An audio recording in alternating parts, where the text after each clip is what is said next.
दोस्तों ठीक है। नमस्कार। जयदीप पत्रिका में ठीक। आपका स्वागत है। मैं दीपक कोहली। आज हम आपके लिए लेकर आए हैं एक ऐसे मेहमान को जो हिंदी साहित्य के जाने माने चेहरे हैं, जिनका नाम है डॉक्टर संतोष पटेल जी। मैं सबसे पहले अपने मेहमान का जयदीप पत्रिका के मंच पर स्वागत करता हूं और अपने मेहमान से कहना चाहूंगा कि वो अपना परिचय दीजिए थोड़ा सा। उसके बाद इस वार्तालाप को हम आगे बढ़ाते हैं।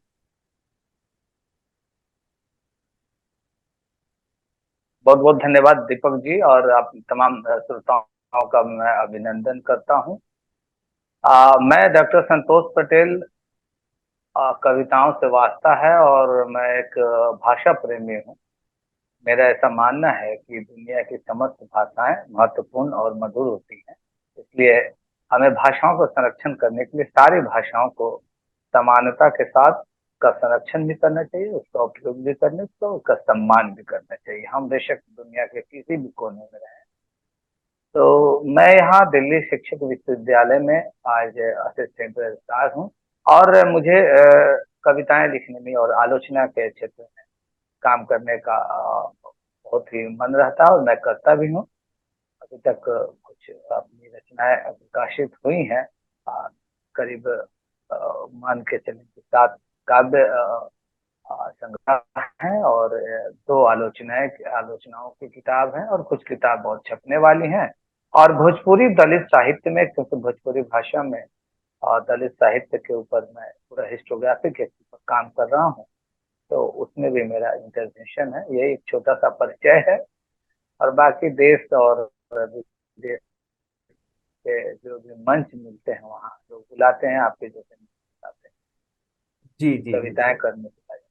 जी सर। बस एक छोटा सा ये सर परिचय। आपने भोजपुरी साहित्य में दलित चेतना के लिए चेतना के स्वर को लेकर से पीएचडी की है।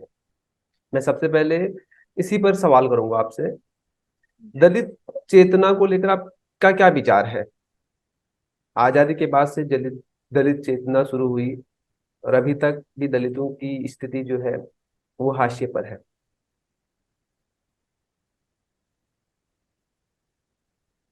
दीपक जी, दलित और चेतना, ये 2 शब्द से मिलकर दलित चेतना बना है। दलित जी मतलब वो समाज जो शुरू से सप्रेस्ड है, जी दमित है, उसको दबा के रखा गया।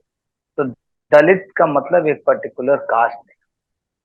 दलित का मतलब, जहां तक मैं समझता हूँ, वो, वो तमाम लोग जो कि किसी न किसी कारण से दबाए गए। जाति के आधार पे, धर्म के आधार पे, लिंग के आधार पे। जाति के आधार पे उनको कर्म के फ्रेम में डाला गया, वो भी अमानवीय था। धर्म के आधार पे भी उनको कर्म में लगाया गया, वो भी अमानवीय था। और लिंग के आधार पे महिलाओं का विशोषण हुआ, वो भी अमानवीय था। तो मेरे हिसाब से दलित जो वर्ड है, उसका सरकमफ्रेंस बहुत बड़ा है।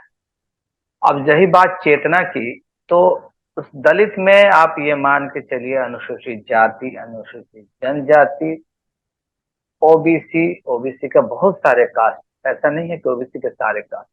मैं ओबीसी के उन कास्ट की बात करता हूँ, उन जातियों की बात करता हूँ जो सप्रेस्ड है। ओबीसी चूंकि कास्ट नहीं है, क्लास है, तो उसके अंदर कई सारी जातियां जो है वो सम्मिलित है। तो तमाम जातियां जो है वो ओबीसी बनाती हैं, लेकिन वो सारे के सारे सप्रेस्ड नहीं है। ओबीसी में भी कई सारे कास्ट हैं जो कि ऑपरेसर रहे हैं। मैं इसको बिल्कुल स्वीकार करता हूँ। महिलाएं हैं, वंचित महिलाएं, दलित महिलाएं, आदिवासी महिलाएं। तो ये इसका एक सरकमफ्रेंस बहुत बड़ा है, दलित शब्द का। और चेतना, आप ये मान के चलिए कि किसी वस्तु में, मान लीजिए कि बीज है, और मिट्टी के अंदर डाल दिया गया और उसको दबा दिया गया, तो वो तो कुछ नहीं होगा उसमें। लेकिन उसको प्रॉपर हवा, पानी, खाद समय समय पे देख रेख करेंगे, तो उसके अंदर हरकत आएगी। हरकत आएगी तो आगे बढ़े, आगे सर। बढ़ने के बाद वो उसमें अंकुरित होगा। तो चेतना जो है, जी वो चेतना है जो कि हमारे अंदर हरकत लाता है। तो साहित्य जो है, निवृत्ति मूलक साहित्य, अगर नई आप समीक्षा की बात करेंगे, न्यू क्रिटिसिज्म की बात करेंगे, तो प्रवृत्ति और निवृत्ति मानवीय संवेदों का तो मूल है। तो हम उस निवृत्ति मूलक साहित्य के उद्घोषक हैं। अब रही बात, आपने कहा साहित्य, साहित्य हमेशा मानवीय पक्ष को बचाता है। हम लोग दलित साहित्य की जो रचना करते हैं, वो रचना मूलतः मानवीय स्तर को, मानवता को स्थापित करने की कवायद है। दलित चेतना की रचना ही है कि समता मूलक समाज की स्थापना। ऐसे समाज, जिस समाज की परिकल्पना कबीर ने अमर देशवा के यूटोपिया में किया, तो वहां सब समान हो, ऐसे ही परिकल्पना आपने रैदास जी ने किया था बेगमपुरा में, वही यूटोपिया। और ये सबका सूत्र जाके एक जगह जुड़ता है, जो हम समझते हैं कि भगवान बुद्ध की जो देशना है, जिस देशना में समता मूलक समाज की बात की गई है, उस देशना में जाके, ऐसा मैं मानता जी जी सर। हूँ। जी दीपक जी। सर इसके अलावा अगर मैं दलित समाज की बात करूं तो कई सारे लेखक उभर के आए हैं कुछ दिनों में। जी, जैसे ओम प्रकाश वाल्मीकि जी की जो जूठन काव्य खंड था, बहुत ही नहीं, अपने आप में समाज आत्मकथा को, है, काव्य का। सॉरी हाँ आत्मकथा, सॉरी माफी चाहता हूँ। तो बिल्कुल सर। अपने आप में भारतीय समाज को हकीकत दिखाते हुए बहुत सारी चीजें हैं इसमें। इसके अलावा तुलसीराम, मोहनदास, और अभी हाल ही में जो है उनका नाम है जयप्रकाश कर्दम जी, और असंघोष जी, जो इन चीजों में लिखते हैं। और आप दलित साहित्य में अच्छा काम कर रहे हैं। तो दलित साहित्य को मतलब कुछ ही समय में पंख मिला है, या कह सकते हैं स्पेस मिला है। इससे पहले आप इसको किस नजरिए से देखते हैं कि कहीं इसे दबाने की कोशिश हुई, या दलित समाज में इतने पढ़े लिखे लोग नहीं थे, या वो इस लेवल तक नहीं सोच पाते थे? ऐसा नहीं है दीपक जी। दलित समाज शुरू से कंट्रीब्यूट करने वाला श्रम का समाज है और मौलिक चिंतन का समाज। और जहां तक बात यह है, आपने कहा तो आपके सवाल में ही जवाब है।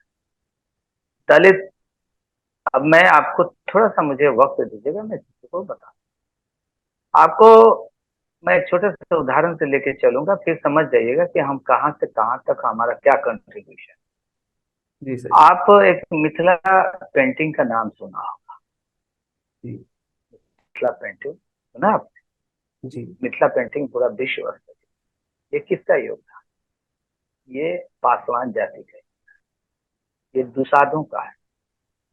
दुसाध एक जाति है बिहार और उत्तर, जी ये बड़ी पढ़ी लिखी जाति और बड़े क्रांतिकारी जाति, और इस जाति ने अपने भगवान भी पैदा कर लिए, अपने, समझिए कि गीत भी पैदा किया इन्होंने। ये अपना ही पचरा गाते हैं, इनका गीत है पचरा। इन्हीं का है मिथिला पेंटिंग, जो कि दीवारों पे पहले बनाते थे। उसको एडॉप्ट किया ब्राह्मणों ने, उसको एडॉप्ट किया कायस्थों ने, लेकिन मूल रूप से उनका है।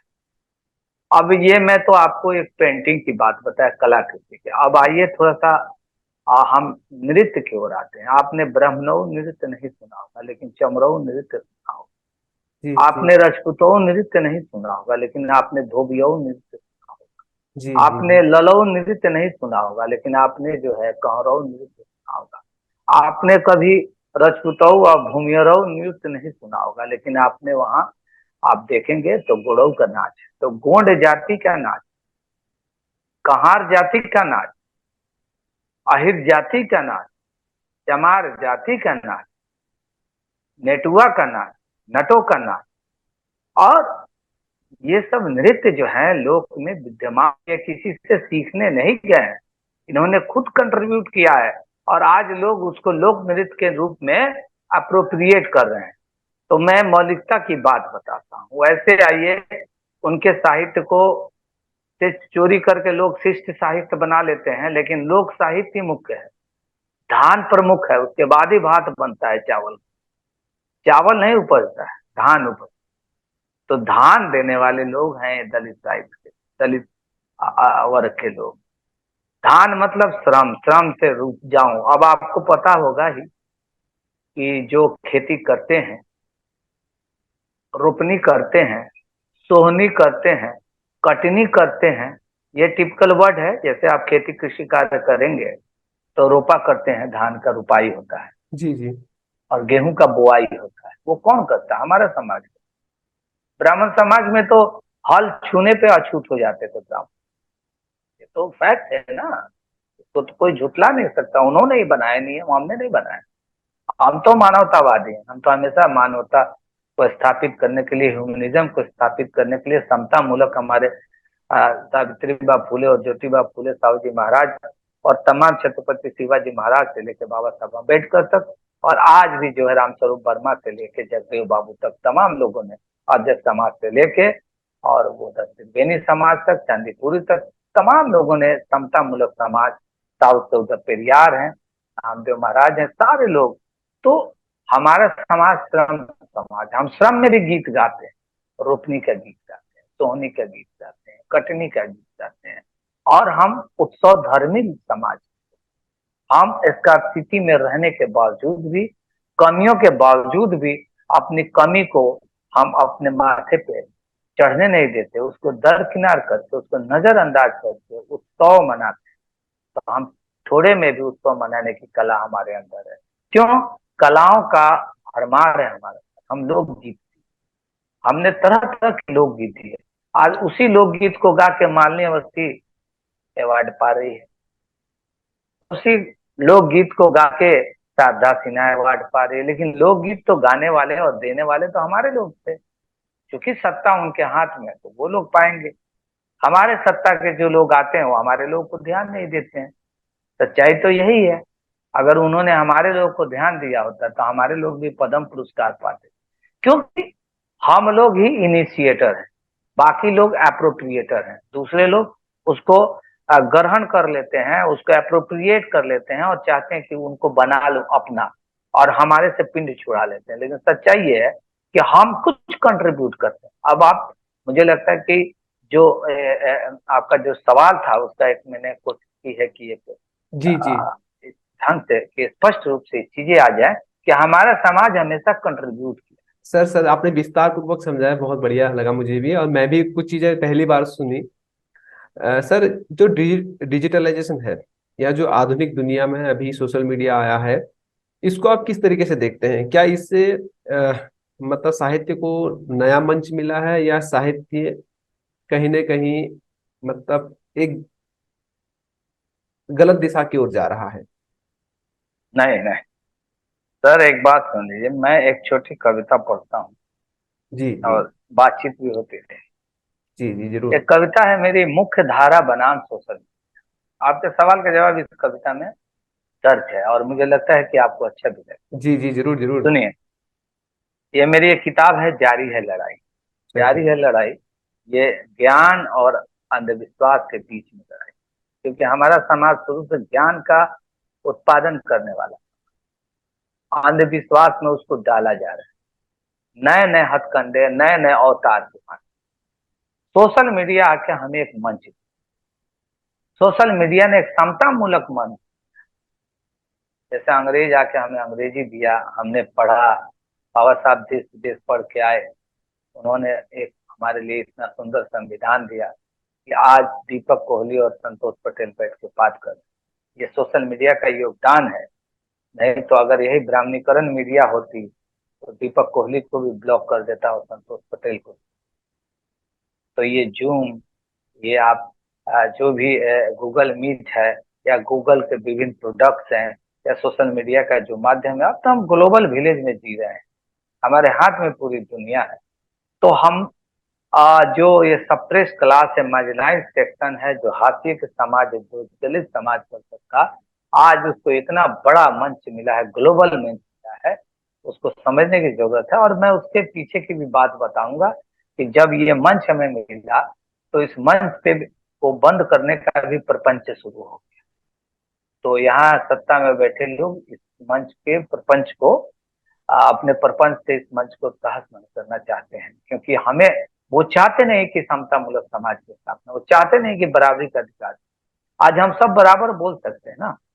तो मैंने एक कविता लिखी, मुख्य धारा की मीडिया बड़े बड़े घराने, मुख्य धारा के मीडिया मीडिया बड़े बड़े घराने, बड़े प्रबुद्ध पत्रकार, ज्ञानी और महान, कलम के जादूगर, बड़े बड़े विज्ञापन, मोटी खबर, बड़े बड़े फैशन के कैप्शन के साथ सरकार का महिमा मंडल, सच उजागर करने की बात करते हो, निष्पक्ष होने का दम भरते हो, बेबाक और ईमानदार कह अपने को लोकतंत्र का चौथा खंभा कहते हो। पर सदियों की हमारी पीड़ा, हम पर हुए अत्याचार, हमारे हक की बात क्या कभी उठाई है तुमने? मैं मुख्य मीडिया की बात कर, जी जी। सच बताना, कभी उठाई कलम हमारे लिए? कभी कैमरे को ऑन किया हमारे लिए? कभी हमारी संस्कृति को जानने की कोशिश की? तभी तुम्हारी ये हालत है। कलम डुबा रखी है चापलूस में, कैमरा लगा रखा है चरण वंदना में। ना कभी तुम थे, ना है मुख्य, ना कभी थी, ना है मुख्य धारा की मीडिया तुम्हारी विश्वसनीयता, तुम्हारे विश्व। सोशल मीडिया एक ऐसा मंच जिसने अभिव्यक्ति को दिया है एक नया मुकाम, सबको बनाया पत्रकार, लोकल संस्करण नहीं, एक संपूर्ण ग्लोबल मंच। तो अब दिखाता है आईना मुख्य धारा की मीडिया को, जो बताता है दुनिया को तुम्हारी अमानवीयता को, जो दिखाता है तुम्हारी वास्तविक स्थिति को, जो दिखाता है तुम्हारे पाश्विक वृत्ति को, जो दिखाता है तुम्हारी क्रूरता को। तभी तो तुम डरने लगे हो और बना बना कर अपनी आईटी से इसकी विश्वसनीयता को घटाने का षड्यंत्र करने लगे हो।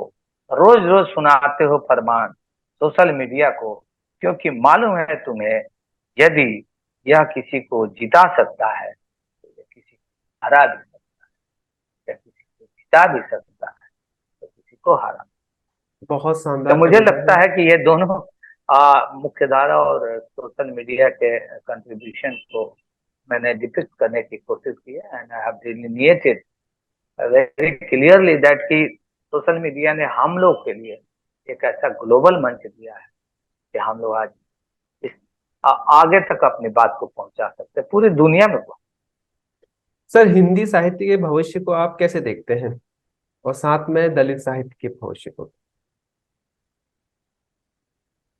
देखो, हिंदी साहित्य, हिंदी का विस्तार सरकार को दाना पानी दे रही है, उसको खूब घी, तेल, हॉर्लिक्स सब कुछ दे रही है।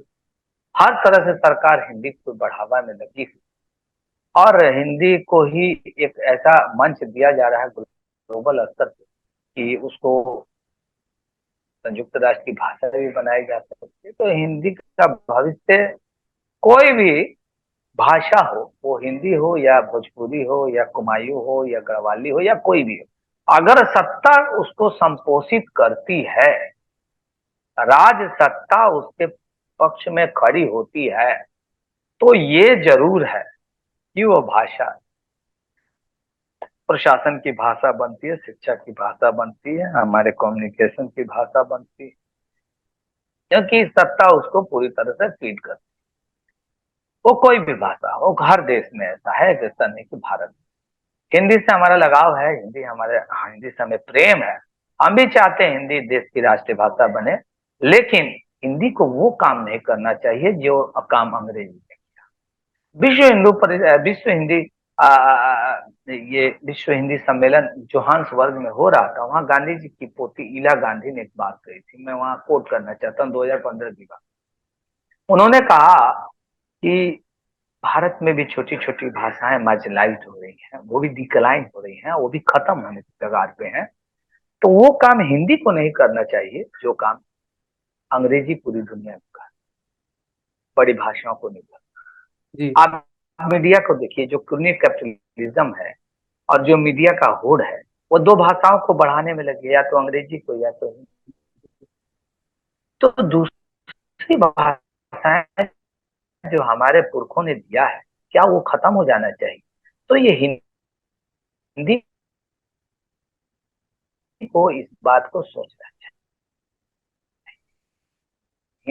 हिंदी ने अपने जद में 54 भाषाओं को रखा है, भोजपुरी को नहीं पढ़ा आपने। और हिंदी को इस बात पे सोचना चाहिए, हिंदी का फिर भी मैं कहता हूँ कि भविष्य अच्छा है और अच्छा होगा ही, क्योंकि राज्य का संपोषण है हर जगह। हिंदी ही हिंदी चल रहा है, तो इसका भविष्य अच्छा दिखाई दे रहा है मुझे। रही बात दलित साहित्य की, तो दलित साहित्य अपने विस्तार, अपने उरूज पे है, वो विस्तार ले रहा है। और दलित साहित्य को एक क्षेत्र तक केंद्रित नहीं होकर, जैसे 4-5 लोगों का आपने नाम लिया, वो एक पर्टिकुलर क्षेत्र, पश्चिम उत्तर प्रदेश, लेकिन पूरे दलित तो पूरे भारत में है और जी जी सबकी तकलीफ वही है, जी समाज का स्ट्रक्चर वही है। तो जिस समाज में जो समाज के लोग सप्रेस हो जाते हैं, उनकी अपनी एक तकलीफ है, पीड़ा है, उनकी अपनी वेदना है। उन वेदना का भी कहीं ना कहीं एक्सप्रेशन ही कविता का रूप है। कविता है क्या? कविता तो यही है जो आपके अंदर की जो संवेदना है उसको जितना विस्तार मिलता है, संवेदना के खेत में जो शब्द उसके आते हैं वही तो कविता कहलाते हैं। तो मेरा ये कहना है कि पूरे भारत का जो सोशल स्ट्रक्चर है, जो सोशल पूरा स्ट्रेटिफिकेशन है, जैसे बाबा साहब कहते थे कि ये समाज जो है 4 मंजिल का घर है, उस 4 मंजिल के घर में एक कहीं एक दूसरे का जो है सीढ़ी नहीं लगा है, जो जाएगा उसी में जाएगा, खांचे में। ब्राह्मण में पैदा हुआ तो ब्राह्मण में रहेगा, क्षत्रिय वो तो वैश्य में है ना। जी जी वो मोबिलिटी नहीं है, सोशल जो मोबिलिटी होती है नीचे से ऊपर जाने के लिए, ऊपर से नीचे आने के लिए, ऐसा कुछ आप कितना विज्ञानी है तो ये इस तरह का समाज है, तो पूरे भारत में समाज है, ये केवल एक पश्चिम उत्तर प्रदेश में नहीं है। तो मेरे कहने का मतलब, मैं ये मान के चलता हूँ, विमल कृति जी आदरणीय जिनका इंतकाल हो गया, बड़े विद्वान थे, महाराष्ट्र थे, तो विमल कृति की बात मुझे याद आती है। वो कहते हैं कि दलित चेतना के जो स्वर है वो सबसे ज्यादा लोक भाषाओं में मुखरित होते हैं, क्योंकि लोक भाषा हम लोगों की है और लोक भाषा में हमने बहुत कंट्रीब्यूट किया है। इसलिए दलित चेतना केवल हिंदी तक इसका विस्तार सब भाषाओं में, आप कुमायूं गढ़वाली में है, आप अगर भोजपुरी में है, मैथिली में है, अवधी में है, बज्जिका में है, अंगिका में है, या तमाम भाषाओं में, नॉर्थ ईस्ट की भाषाओं में, जहां भी संख्या है जो वहाँ बोल रहे हैं, बात कर रहे हैं, अपने विचारों का अभिव्यक्ति दे रहे हैं, उन सब को समाहित किया जाए तो मुझे लगता है कि दलित साहित्य भारत का नहीं, विश्व का सबसे बड़ा साहित्य। आप समझ रहे हैं ना, एकदम। 140 करोड़ में हमारा कंट्रीब्यूशन 100 करोड़ का है, और सौ जी करोड़ के लोग जो राइटिंग कर रहे हैं वो 10% से ज्यादा होगा ना। जी हिंदी जी ने जी सबसे बड़ी भूल क्या की? हिंदी ने भूल किया है, बुद्ध साहित्य को उसने तिलांजलि दी, क्योंकि वो चाहता नहीं है कि हमारे अंदर तार्किक बात आए, हमारे अंदर तार्किक सोच आए, हमारे अंदर रेशनल थिंकिंग, हमारे अंदर साइंटिफिक थिंकिंग हो, हमारे अंदर पॉलिटिकल थिंकिंग, वो चाहता ही नहीं है। वो चाहता है संस्कृत साहित्य लो, वर्ण व्यवस्था स्थापित करो, वहीं वो काल्पनिक कहानियां ले आओ।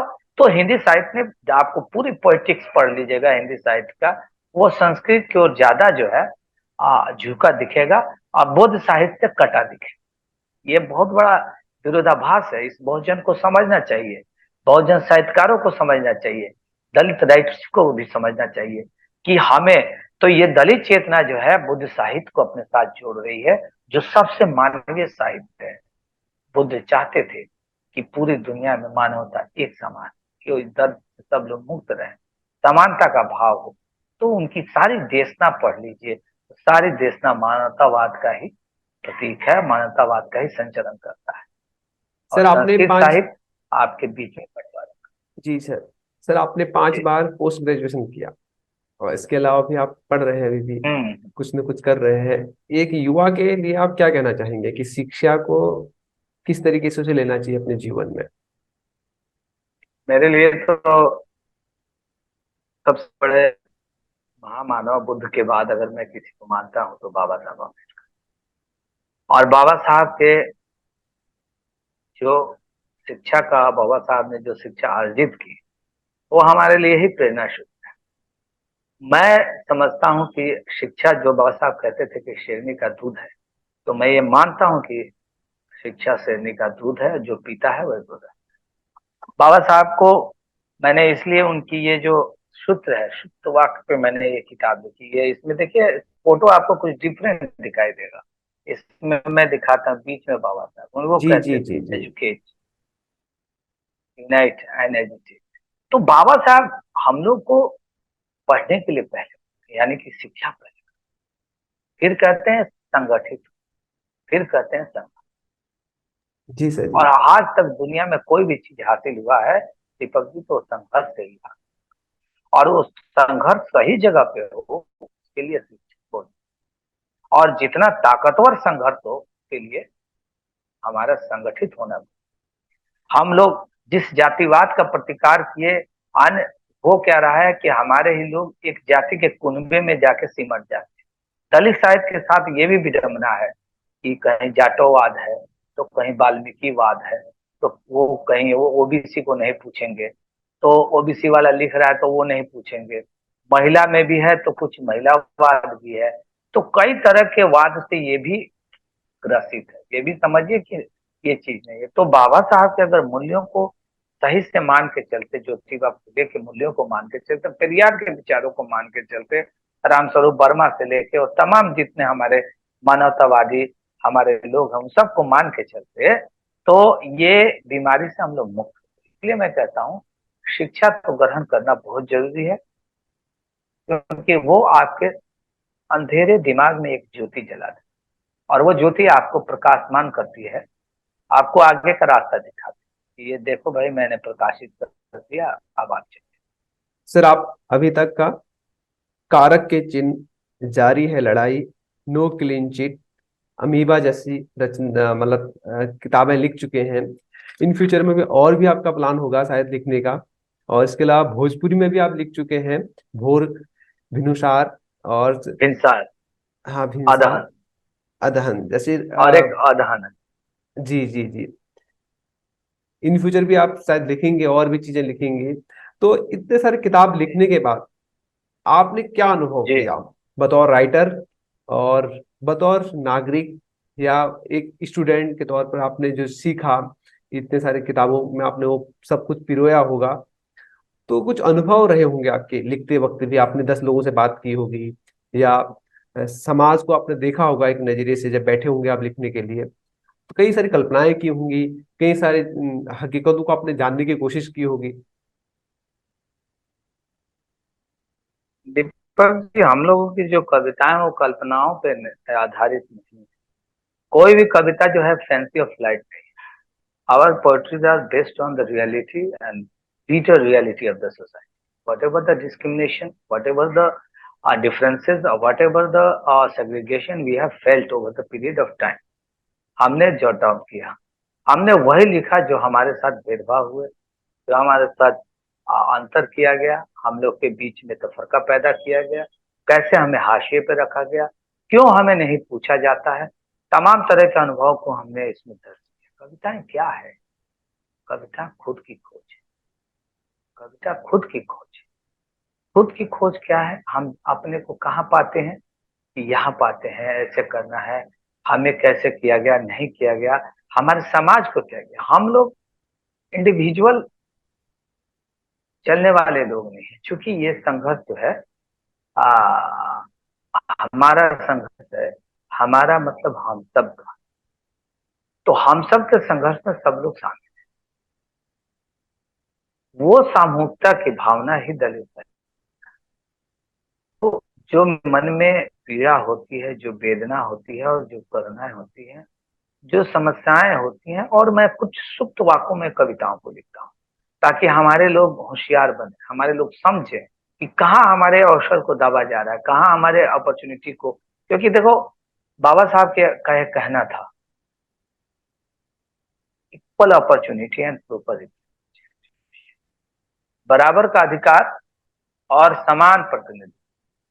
जिस दिन आपको बराबर का अधिकार मिलेगा, आपको समान अवसर मिलेगा और बराबर का प्रतिनिधित्व मिलेगा, आप अपने टैलेंट को साबित कर। आप सब में टैलेंट, हर एक आदमी में टैलेंट। हम लोग तो में विशेष टैलेंट।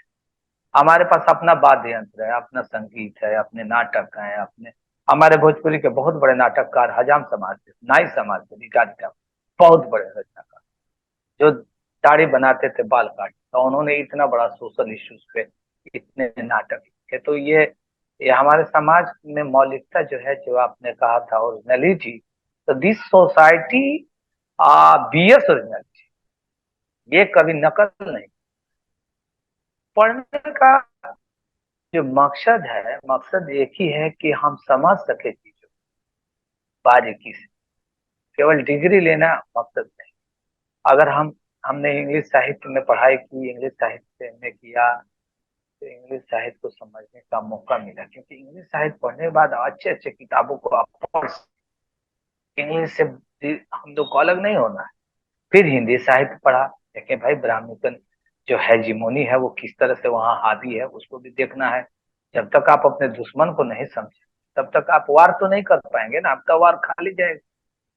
फिर हमने भोजपुरी साहित्य को पढ़ा, भोजपुरी साहित्य को समझा, भाई ये लोक साहित्य क्या है।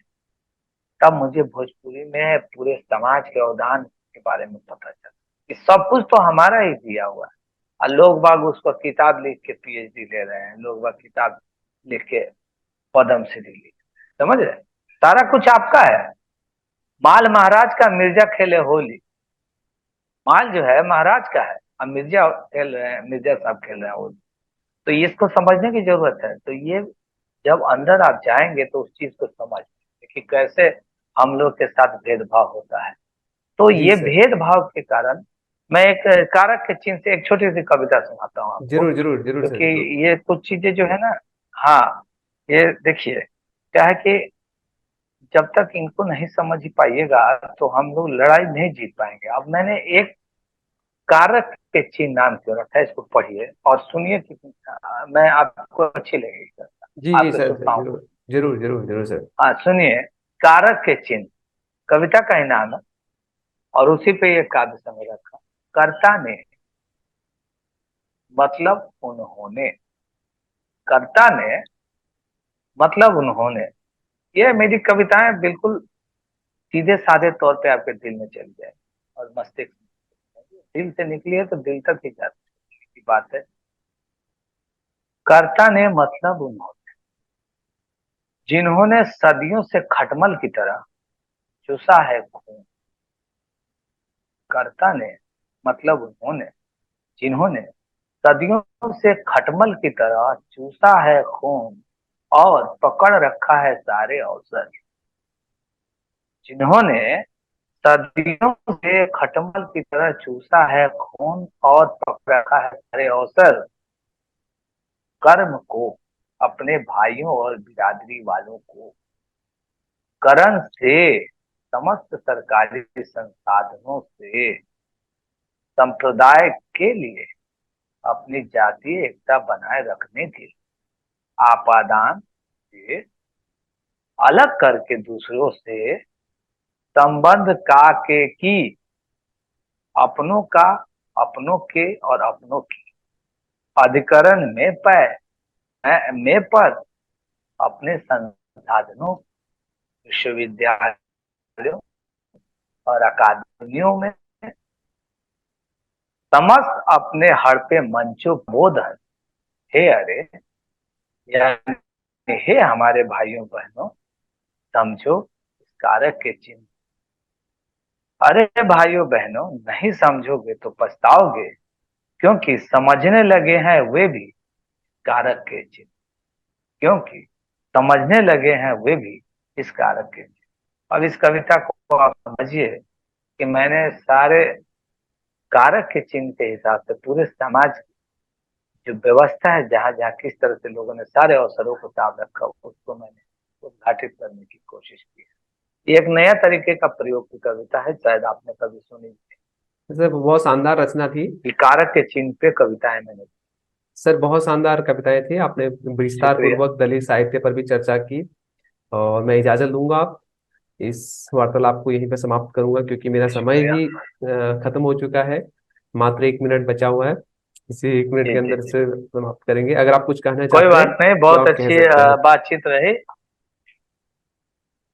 बहुत शुक्रिया, आपने मुझे अवसर दिया, इसके लिए मैं आपका आभारी हूँ। जयदेव पत्रिका का भी आभारी हूँ और दीपक जी का भी।